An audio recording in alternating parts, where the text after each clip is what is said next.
अगर चौधरी ओम प्रकाश चौटाला को अपना दादा मानता रखता है तो आज इस प्रदेश का मुख्यमंत्री होता है, ना कि किसी के जूठे बर्तन उठाता। अलग अलग गांव की, अलग अलग शहर की, कस्बे की अपनी अपनी दिक्कतें थी, लोगों ने मेरे सामने रखी। मैंने विधानसभा में प्रयास किया उनकी बातों को रखने का, लेकिन विधानसभा तो सेशन ही बिल्कुल छोटा सा था।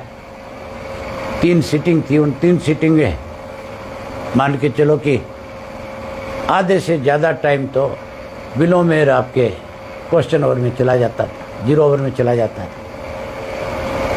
ये तो केवल फॉर्मेलिटीज़ थी, लेकिन लोग बहुत परेशान हैं, बहुत दुखी है। लोग बदलाव चाहते हैं, इस सरकार को बदलना चाहते हैं, सत्ता से बाहर करना चाहते हैं। आज मैंने हिसार के कार्यकर्ताओं को एक टारगेट दिया है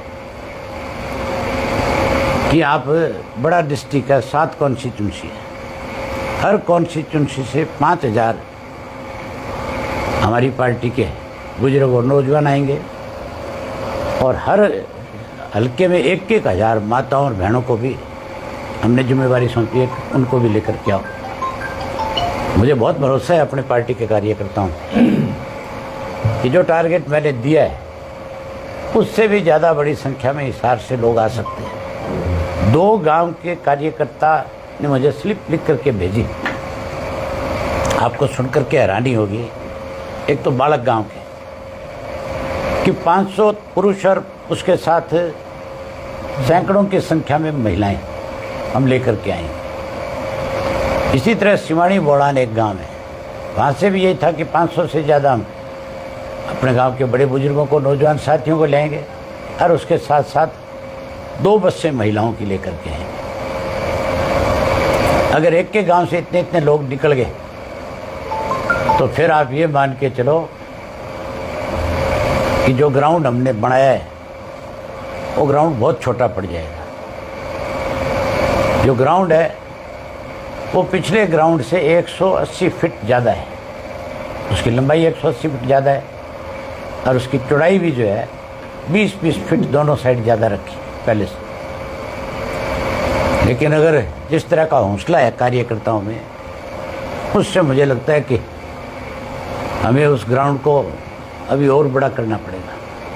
ये देखना पड़ेगा, सोचना पड़ेगा इसके बारे में। सारे जिलों की मीटिंग करने के बाद फिर मैं अपने कार्यकर्ता पार्टी के लोगों के साथ बात करूंगा और ज़रूरत पड़ी तो ग्राउंड बड़ा कर दें। उसके साथ साथ आपको भी सबको निमंत्रण देता हूँ कि आप सब लोग भी 25 तारीख को कैथल जरूर आओ। आप अपनी आंखों से नज़ारा देखोगे तभी आप लोगों को ज़्यादा मैसेज दे पाओगे।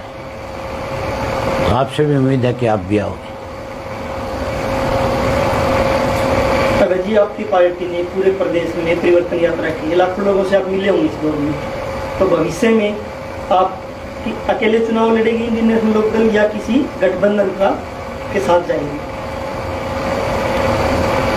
आप बताओ क्या करना चाहिए।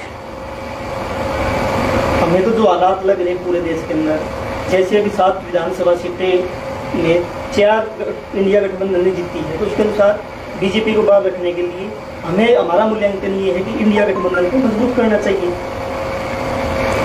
अगर पत्रकार भी ये चाहेंगे तो फिर मैं ये मानता हूँ कि आप भी सरकार से दुखी हो, आप भी चाहते हो कि सरकार की रांद कटे। हम आपकी बात पे जरूर विचार करें।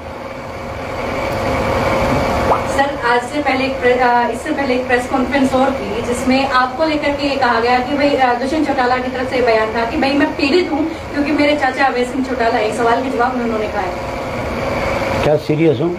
मैं पीड़ित हूँ क्योंकि मेरे चाचा अभय सिंह चौटाला हैं। किस बात से पीड़ित है?